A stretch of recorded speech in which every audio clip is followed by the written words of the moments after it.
प्राणों से प्यारे विद्यार्थियों, साथियों, आज हम चर्चा करेंगे राजनीतिक चिंतन की प्रमुख समस्याएं। जैसा कि मैंने आपको पिछले लेक्चर में बताया था कि जब हम पश्चिमी राजनीतिक विचारकों के इतिहास का अध्ययन करते हैं तो सबसे पहले जो मुख्य प्रश्न उभर कर सामने आता है वो ये आता है क्या कि राजनीतिक चिंतन की जो प्रमुख समस्याएं वो कौन कौन सी हैं। अर्थात वास्तविक रूप में देखा जाए तो बेटा राजनीतिक चिंतन के शाश्वत प्रश्न कौन से हैं।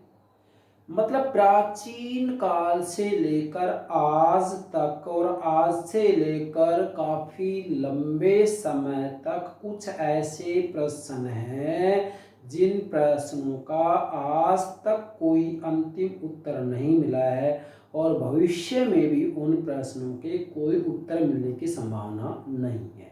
जैसे कि स्वतंत्रता क्या है, समानता क्या है, स्वतंत्रता समानता के बीच में क्या संबंध हो, राज्य की उत्पत्ति कैसे हुई है, सरकार के कितने अंग हैं, राज्य के कितने प्रकार हैं, राज्यों के आपसी संबंध क्या हो, प्रभु सत्ता के बारे में अलग अलग विचारकों ने अपने अलग अलग विचार दिए हैं। तो यहाँ पर मैं कहूँगा कि राजनीतिक चिंतन के ढेरों प्रश्न हैं जिन प्रश्नों के आज तक अंतिम और पूर्ण उत्तर नहीं मिले हैं। बेटा राजनीति दर्शन के विद्यार्थियों को इन सभी समस्याओं की जानकारी होनी चाहिए जो कि राजनीतिक चिंतन के अंतर्गत बार बार उभर कर सामने आती है।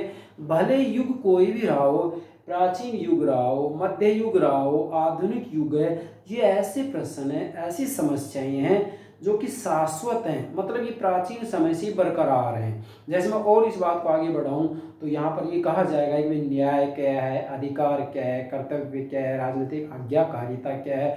ये ढेरों प्रश्न है, इसकी कोई एक निश्चित सूची नहीं बना जा सकती। इसलिए राजनीतिक चिंतकों के चिंतन को आपको समझना हो तो मूल बात ये ध्यान में रखनी है कि भी राजनीतिक चिंतन में ऐसे प्रश्न बार बार उभर कर सामने आए हैं जिनका कि आज तक अंतिम रूप में कोई उत्तर नहीं दिया गया है, जिन्हें कि आप नोट करेंगे, जिन्हें कि राजनीतिक चिंतन के या जिन्हें कि राजनीतिक चिंतन के शाश्वत प्रश्न की संज्ञा दी जाती है। यस बेटा, नोट करें राजनीतिक चिंतन की प्रमुख समस्याएं। अब देखो बेटा, अब जो ये समस्याएं केवल पश्चिमी राजनीतिक चिंतन की ही नहीं है।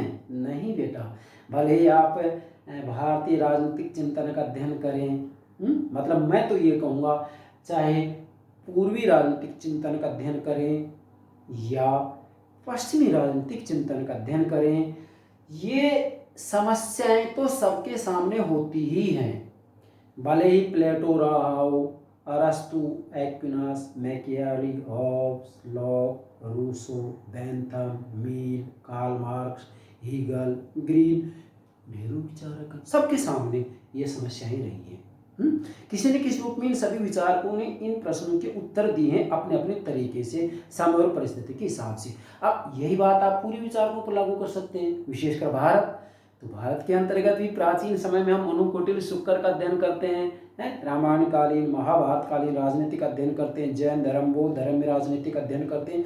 तो बेटा डेफिनेटली ये सारे के सारे प्रश्न भारतीय राजनीतिक चिंतन के अंतर्गत भी सामने रहे हैं। अब मनु, कौटिल्य, शुक्र, बृहस्पति, सोमदेवसूरी, महाभारत, रामायण और आधुनिक भारतीय राजनीतिक विचारकों के अंतर्गत राजा राम मोहन राय, गोपाल कृष्ण गोखले, है ना, तिलक, मानवेंद्रनाथ राय, ढेरों विचारक, इन सभी ने अपने अपने तरीके से इन प्रश्नों के उत्तर दिए हैं, लेकिन आज तक अंतिम और पूर्ण रूप में हमारे सामने कोई उत्तर नहीं आया है। इन सभी समस्याओं का आज तक कोई अंतिम समाधान हमारे सामने नहीं आया है और निकट भविष्य में भी इन समस्याओं का कोई अंतिम समाधान आने की संभावना नहीं है। अब एक एक बात समझेंगे। यस बेटा, देखो राजनीतिक चिंतन की समस्याओं को समझे उससे पहले एक ये जो शब्दावली राजनीतिक चिंतन, बेटा जब तक आप इसे अच्छे से नहीं समझ लेंगे कि राजनीतिक चिंतन ही क्या होता है तब तक ये समस्याएं भी नहीं समझ पाएंगे। इसलिए मैंने सबसे पहले संकेत दिया है राजनीतिक चिंतन क्या है। What do you means by political thought? राजनीतिक चिंतन क्या है? बेटा राजनीतिक चिंतन का सीधा सा अर्थ होता है, आप मेरे साथ नोट करते जाएंगे, क्योंकि जब तक राजनीतिक चिंतन का अर्थ नहीं समझेंगे तब तक आप राजनीतिक चिंतन की समस्याओं को भी नहीं समझेंगे, और जब तक आप राजनीतिक चिंतन का अर्थ नहीं समझेंगे तब तक पश्चिमी राजनीतिक चिंतन के इतिहास को भी नहीं समझेंगे और बाहर के राजनीतिक विचारकों को भी नहीं समझ पाएंगे। चलिए, राजनीतिक चिंतन किसे कहते हैं तो नोट करेंगे, मैं शॉर्ट में लिखता जाऊँगा।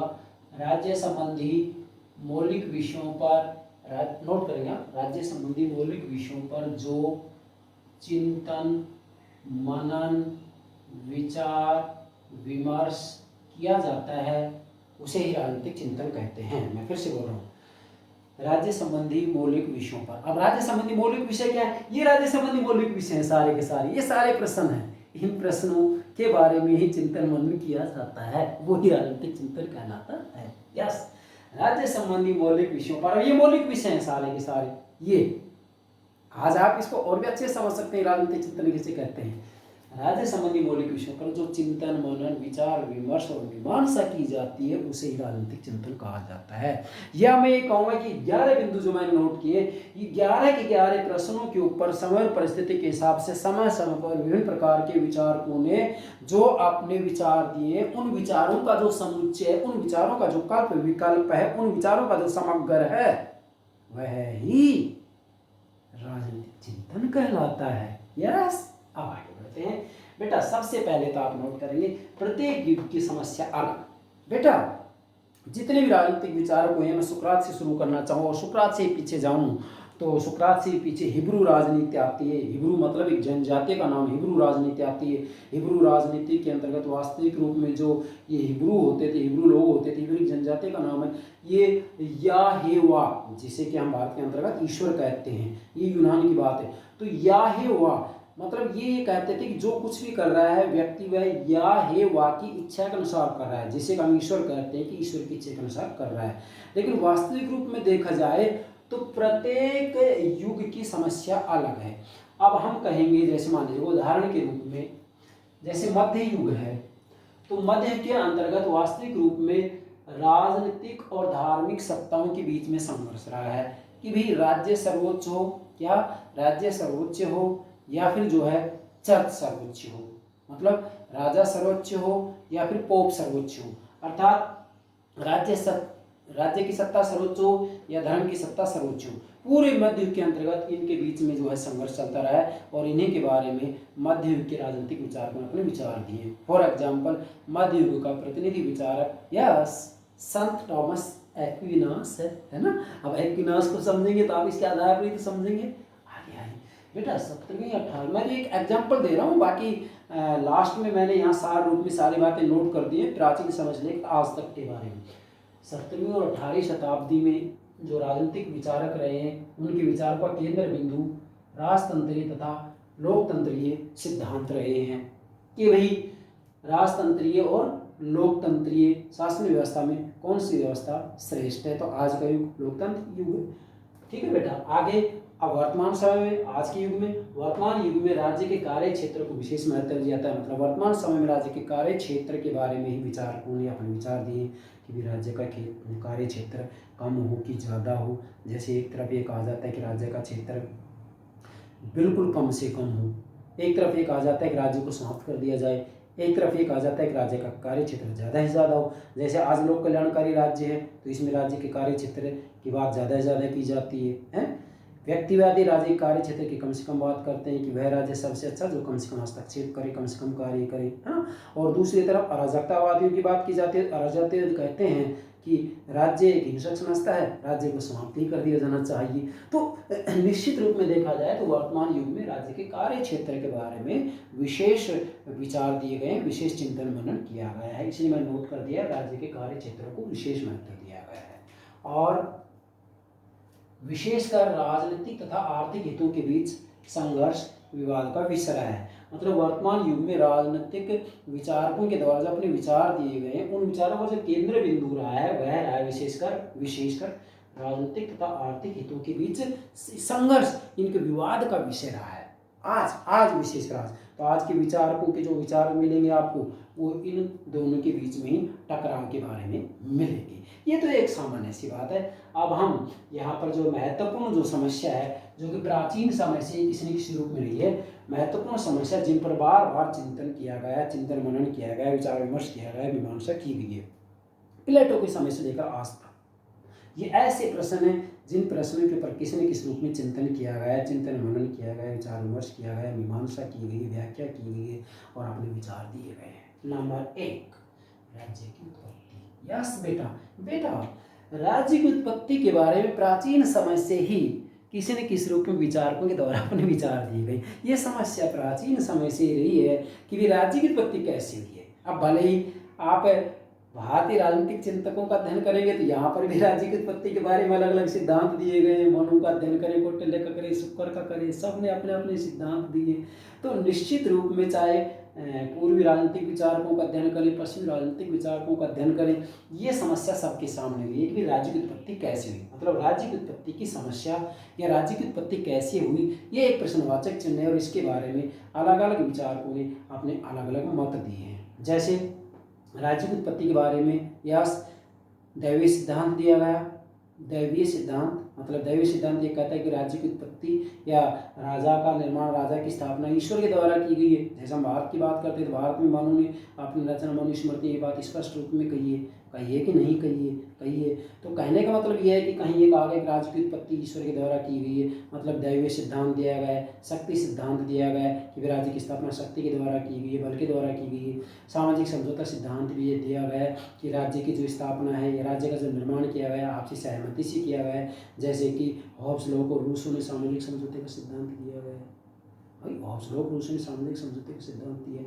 कुछ कहते हैं कि भाई राज्य का जो निर्माण है उपयोगिता के आधार पर हुआ है, जैसे कि जेरेमी बेंथम ने कहा है ना। और कुछ कहते हैं कि राज्य का जो निर्माण हुआ है एक निश्चित समय पर नहीं हुआ है, बल्कि धीरे धीरे इसका विकास हुआ है, जिसे कि राज्य की उत्पत्ति का विकासवादी सिद्धांत कहा जाता है। तो बड़ी व्यापक बात है ये। मैं तो इतना कहूँगा, मैं तो समझा रहा हूँ यहाँ पर। अगर सारी बात मैं समझाने लग जाऊँ तो राज्य की उत्पत्ति की समस्या के ऊपर 20 लेक्चर बन जाएंगे और मैं 20 घंटे में भी बात पूरी नहीं कर पाऊंगा। लेकिन मैंने संकेत दिया यहाँ। तो वास्तव में राज्य की उत्पत्ति की समस्या प्राचीन समय से ही राजनीतिक विचारकों के द्वारा अपने अपने समय परिस्थिति के हिसाब से राज्य की उत्पत्ति के बारे में अलग अलग सिद्धांत दिए गए हैं। हाँ, इतना जरूर कहूँगा कि आज राज्य की उत्पत्ति के बारे में सर्वसम्मति से विकासवादी सिद्धांत को स्वीकार कर लिया गया है। विकासवादी सिद्धांत को स्वीकार कर लिया गया है कि वे राज्य का धीरे धीरे विकास हुआ है। हालांकि विकासवादी सिद्धांत का जो मूल है वो अरस्तु की रचना पॉलिटिक्स के अंतर्गत मौजूद है। क्योंकि अरस्तु ने कहा है कि पति पत्नी के संयोग से परिवार, परिवार से ग्राम और ग्राम से नगर, राज्य अस्तित्व में आए हैं। इसका मतलब विकासवादी सिद्धांत की बात अरस्तु ने भी अपनी रचना पॉलिटिक्स में की है। लेकिन अरस्तु ने ये नहीं कहा कि मैंने विकासवादी सिद्धांत दिया है, नहीं, ये तो आधुनिक समय की देन है। यस। दूसरा प्रश्न है राज्य के प्रति भक्ति का महत्वपूर्ण प्रश्न। बेटा ध्यान दें। अब राज्य की प्रति भक्ति अर्थात राज्य के आदेशों का पालन व्यक्ति क्यों करे, तो इसके बारे में वास्तविक रूप में देखा जाए तो अलग अलग प्रश्न मिलेंगे। क्या मिलेंगे? जैसे उपयोगितावादी तो ये कहेंगे कि मनुष्य उपयोगिता के कारण राज्य के आदेशों का पालन करता है। क्या मनुष्य उपयोगिता के कारण राज्य के आदेशों का पालन करता है? तो अलग अलग जो विचारधारा हैं अलग अलग रूप में अपने प्रश्नों के उत्तर देंगे। जैसे स्वयं राजनीतिक विज्ञान के जनक अरस्तु ने कहा है कि राज्य का जन्म मैं फिर से बोल रहा हूँ, अरस्तु ने अपने रचना पॉलिटिक्स के अंतर्गत कहा है कि राज्य का जन्म जीवन के लिए हुआ है और सद जीवन की प्राप्ति के लिए अस्तित्व में बना है। मतलब अरस्तु कह रहे कि अच्छे जीवन की प्राप्ति के लिए जो है व्यक्ति राज्य के आदेशों का पालन करता है। तो डेफिनेटली यहाँ पर प्रत्येक विचार के द्वारा अपने अलग अलग विचार दिए गए कि व्यक्ति राज्य के आदेशों का पालन क्यों करता है। ठीक है। तीसरा राज्य के आकार की समस्या। अब बेटा प्राचीन समय से राज्य के आकार की भी समस्या बन गई है। जैसे मान लीजिएगा प्लेटो ने तो अपने राज्य की जो जनसंख्या बताई है 5040 ही बताई है, अरस्तु ने 10,000 बताई है। और वैसे देखा जाए तो प्राचीन काल के अंतर्गत छोटे राज्य होते थे जिनको नगर राज्य कहा जाता है। मध्य युग में राष्ट्र राज्य की बात की जाती है और आज के युग में विश्व राज्य की बात की जा रही है। तो डेफिनेटली समय और परिस्थिति के हिसाब से परिवर्तन हो रहा है। आज ये कहा जाता है कि जब तक विश्व राज्य की स्थापना नहीं होगी तब तक दुनिया में शांति स्थापित नहीं हो सकती। तो बड़ा महत्वपूर्ण प्रश्न है, ये भी प्राचीन समय से ये प्रश्न बना हुआ है, समस्या बनी हुई है जिसका आज तक कोई अंतिम उत्तर नहीं मिला है। चौथा है राज्य के लक्ष्य की समस्या। बेटा राज्य के लक्ष्य की भी समस्या प्राचीन समय से बनी हुई है कि भी राज्य का लक्ष्य क्या है। राज्य एक जनरक्षक है या जनपालक है। अब यहाँ पर भी अलग अलग विचार हैं। लोग कहते हैं कि भाई एक जन पालक के रूप में राज्य की जरूरत नहीं है, जबकि जनरक्षक के रूप में राज्य की जरूरत है। तो राज्य के लक्ष्य के बारे में भी प्राचीन समय से अलग अलग विचार दिए गए हैं। कानून के स्वरूप की समस्या, अब कानून की स्वरूप की भी समस्या प्राचीन समय से रही है कि भी कानून का निर्माण किसके द्वारा किया जाए, कौन कानून बनाए, कानूनों का पालन किस सीमा तक किया जाए, कानूनों का क्या स्वरूप हो, कानून के कौन से सिद्धांत, तो ढेरों प्रश्न बनते हैं। तो कानून के स्वरूप के बारे में भी प्लेटो के समय से लेकर आज तक अलग अलग रूप में विचारकों ने अपने विचार दिए। ये भी समस्या बनी जिसका आज तक अंतिम उत्तर नहीं मिला है, अंतिम समाधान नहीं हुआ है। छठा है संप्रभुता संबंधी समस्या। बेटा संप्रभुता संबंधी समस्या प्राचीन समय से बनी हुई है। आज के युग में देखते हैं तो संप्रभुता संबंधी दो सिद्धांत है, एकत्ववादी सिद्धांत, बहुलवादी सिद्धांत। एकत्ववादी सिद्धांत ये कहता है कि भाई संप्रभुता अपने आप में अविभाज्य है, इसको विभाजित नहीं किया जा सकता है, जबकि बहुलवादी सिद्धांत कहता है कि संप्रभुता विभाजित है, इसका बंटवारा किया जा सकता है, ये विभाजित होती है। तो डेफिनेटली देखा जाए तो संप्रभुता की समस्या भी प्राचीन समय से बनी हुई है। और वैसे देखें तो संप्रभुता, आप भले मनु को शुक्र का अध्ययन करेंगे तो इन्होंने भी किसी न किसी रूप में संप्रभुता के बारे में अपने विचार दिए हैं। यस बेटा, हमें ज़्यादा इसलिए नहीं बता रहा क्योंकि इन सब के बारे में हमें आगे अध्ययन करना है। मैं सुकरात से शुरू करूंगा तो सुकरात, प्लेटो, अरस्तु, Aquinas, Machiavelli, Hobbes, Locke, Rousseau, जितने भी राजनीतिक विचारक है सबके ऊपर मैं लेक्चर अपलोड करूंगा। तो वो जो आगे मैं आपको समझाऊंगा वो सब इन 11 बिंदुओं के आधार पर ही चलेगा। सातवां है राज्य के कार्यकलापों के निर्धारण के बारे में समझो। बेटा प्राचीन समय से राज्य के कार्य क्षेत्र के बारे में भी समस्या बनी रही है। कैसे बनी रही है? जैसे कुछ विचारक तो ये कहते हैं कि राज्य का क्षेत्र कम से कम हो, जैसा कि व्यक्तिवादी कहते हैं कि राज्य का कार्य क्षेत्र कम से कम हो। कुछ कहते हैं जैसे समाजवादी, ये कहते हैं कि भाई राज्य का कार्य क्षेत्र ज़्यादा हो, जैसे कि आज लोक कल्याणकारी राज्य के अंतर्गत बात आती है कि राज्य के द्वारा सकारात्मक कार्य किए जाएं। लेकिन एक तरफ अराजकतावादी भी है। अराजकतावादी कहते हैं कि राज्य हिंसक समझता है, राज्य को समाप्त ही कर दो। मार्क्सवादी भी ये बात कहते हैं कि अंत तो गत्वा राज्य समाप्त हो जाएगा और एक वर्ग विहीन और राज्यहीन समाज की स्थापना हो जाएगी। कार्ल मार्क्स ये बात कहते हैं। तो डेफिनेटली राज्य के कार्यकलापों के निर्धारण के बारे में भी प्राचीन समय से ही अलग अलग रूप में इन प्रश्नों के उत्तर दिए जा रहे हैं, लेकिन आज तक कोई अंतिम उत्तर नहीं मिला है। ठीक है बेटा, अब इसमें ढेरों विचारधारा हैं, व्यक्तिवादी, समाजवादी, आदर्शवादी, मार्क्सवादी, यहाँ कहूँगा मैं बहुलवादी, समष्टि राज्यवाद, दुनिया भर की विचारधाराएं जो कि यहाँ पर इन्होंने अलग अलग रूप में राज्य के कार्य क्षेत्र की चर्चा की है। आठवां है सरकार संबंधी समस्या। प्राचीन समय से ही सरकार के बारे में भी समस्या रही है। यहाँ पर भी प्रश्नवाचक चिन्ह बना रहा है। क्या बना रहा है कि भी जैसे सरकार है, सरकार राज्य की इच्छा की अभिव्यक्ति करने वाली संस्था है। राज्य की इच्छा की अभिव्यक्ति सरकार के माध्यम से होती है। अब सरकार की कितनी अंग हों, जैसे 3 अंग माने जाते हैं आज, व्यवस्थापिका, कार्यपालिका, न्यायपालिका। अरस्तु, राजनीति विज्ञान के जनक अरस्तु ने भी अपनी रचना पॉलिटिक्स में सरकार के किसी न किसी रूप में 3 अंगों की ही चर्चा की थी। अब व्यवस्थापिका, कार्यपालिका, न्यायपालिका, इन तीनों का आपसी संबंध क्या हो। आज देखिए आप, व्यवस्थापिका और कार्यपालिका के आपसी संबंधों के आधार पर 2 प्रकार की शासन प्रणालियां उभरकर सामने आती हैं, संसदात्मक शासन प्रणाली, अध्यक्षात्मक शासन प्रणाली। तो निश्चित रूप में व्यवस्थापिका, कार्यपालिका और न्यायपालिका का क्या संबंध हो, इन तीनों में कौन शक्तिशाली हो, इनका आज तक कोई अंतिम उत्तर हमारे सामने नहीं आया है और निकट भविष्य में आने की संभावना नहीं है। 9वां है अंतर्राष्ट्रीय संबंधी समस्या। क्या? अंतर्राष्ट्रीय संबंधी समस्या, अर्थात वास्तविक रूप में यहाँ राज्यों के आपसी संबंध का आधार क्या हो, राज्यों के आपसी संबंधों का आधार क्या हो, किन सिद्धांतों पर राज्यों के आपसी संबंध तय किए जाएं, मतलब विदेश नीति का आधार क्या हो।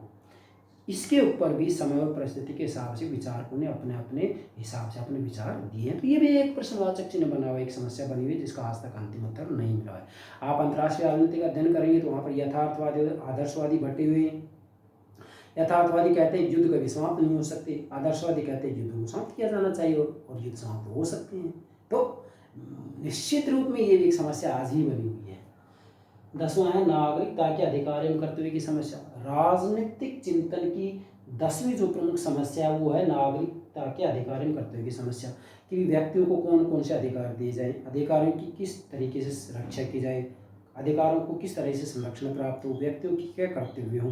तो अधिकारों कर्तव्यों के बारे में किसी न किसी रूप में विचारकों ने अपने विचार दिए। मैं तो यहाँ पर ये कहना चाहूँगा, क्या कहना चाहूँगा कि बेटा जिस दिन व्यक्ति अपने कर्तव्यों का पालन शुरू कर देगा, अधिकारियों के लिए झगड़ा समाप्त हो जाएगा। और 11वां है राज्य के विभिन्न प्रकारों की समस्या। बेटा राजनीतिक चिंतन की भी समस्या रही है। जैसा आप देखेंगे पश्चिम राजनीतिक विचारकों का जब अध्ययन करेंगे तो प्लेटो और अरस्तु ने विभिन्न प्रकार की शासन प्रणालियाँ बताई हैं। जैसे प्लेटो ने भी 6 प्रकार की शासन प्रणालियाँ बताई हैं, अरस्तु ने भी 6 प्रकार की शासन प्रणालियाँ बताई हैं। जैसे मैं अरस्तु का नाम ले रहा हूँ, अरस्तु की पुस्तक पॉलिटिक्स में 6 प्रकार की शासन प्रणालियाँ बताई है।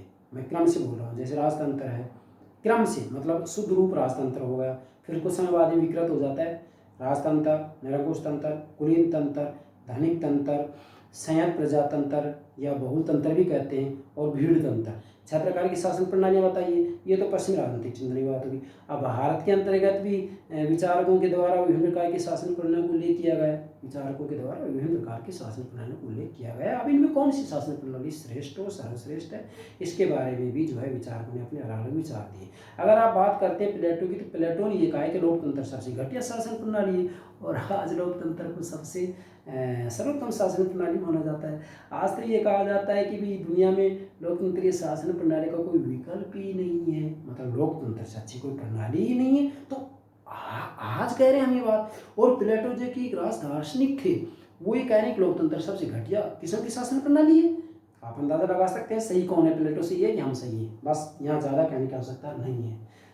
ठीक है बेटा, अभी 11 बिंदुओं के माध्यम से आप राजनीतिक चिंतन की जो प्रमुख समस्याएं हैं इनको समझ सकते हैं, या राजनीतिक चिंतन के जो शाश्वत प्रश्न हैं उनको समझ सकते हैं। 11 शाश्वत प्रश्न हैं, 11 समस्याएं, बाकी और भी बहुत समस्याएं हैं। जैसे स्वतंत्रता समानता के मध्य सामंजस्य कैसे बिठाया जाए, स्वतंत्रता क्या है, समानता क्या है, शक्ति क्या है, सत्ता क्या है, वैधता क्या है, ढेरों प्रश्न है इसके अंतर्गत। अब यहाँ संप्रभुता संबंधी समस्या में मैं एक कोटेशन बोलना आपको भूल गया था। लास्की, हेरल्ड जोसेफ लास्की, जो कि बहुलवादी विचारक हैं।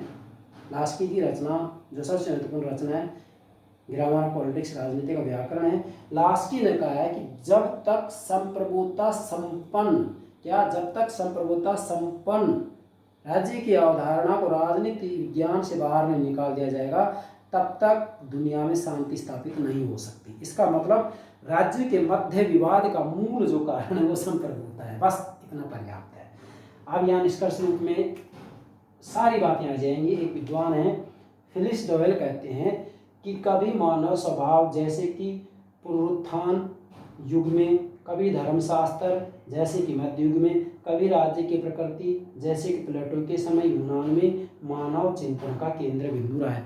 मतलब मानव के चिंतन का जो केंद्र बिंदु रहा है वह समय और परिस्थिति के हिसाब से बदलता रहा है। कैसे बदलता रहा है? जैसे कि पुनरुत्थान के युग में, क्या पुनरुत्थान के युग में मानव स्वभाव केंद्र बिंदु रहा, धर्मशास्त्र ये जो है मध्य युग के अंतर्गत केंद्र बिंदु रहा, और इसके बाद में जो है प्लेटो के समय में यूनान में राज्य की प्रकृति जो है मानव के चिंतन का केंद्र बिंदु रहा है, कि जो राज्य की प्रकृति है वह एक स्वाभाविक समझता है, कृत्रिम समझता है। तो जैसे प्लेटो और अरस्तु ने राज्य की प्रकृति के बारे में बताया कि राज्य एक स्वाभाविक समझता है, राज्य की नैतिक समझता है।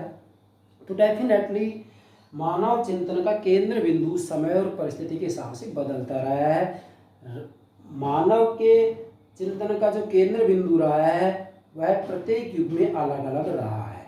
जैसे प्राचीन यूनान की बात की जाए तो राज्य की प्रकृति जो है चिंतन का केंद्र बिंदु रहा है। मध्य युग की बात की जाए तो राज्य और धर्म के बीच में विवाद चिंतन का केंद्र बिंदु रहा है। आधुनिक युग की बात की जाए तो राजतंत्र और लोकतंत्र मानव के चिंतन का केंद्र बिंदु है। और इसी के साथ में आधुनिक समय में जो विचारकों के चिंतन का केंद्र बिंदु है वह राज्य का कार्य क्षेत्र है। तो ये हो गया बेटा राजनीतिक चिंतन की प्रमुख समस्याएं, लेक्चर नंबर 5। तो आप इन 11 बिंदुओं के माध्यम से सारी बातें समझ सकते हैं।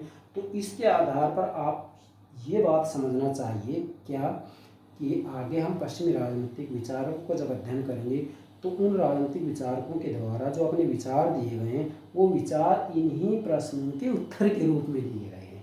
अब भले ही वो प्लेटो, अरस्तु, Aquinas, Machiavelli, Hobbes, Locke, Rousseau, Bentham, J S. Mill, yes, Karl Marx, Laski, Hegel, Green और आज तक के विचारकों को हम ले सकते हैं। मतलब समकालीन राजनीतिक चिंतकों को भी इसमें सम्मिलित कर सकते हैं कि किसी न किसी रूप में राजनीतिक विचारकों के सामने जो समस्याएं रही हैं वो यही रही हैं।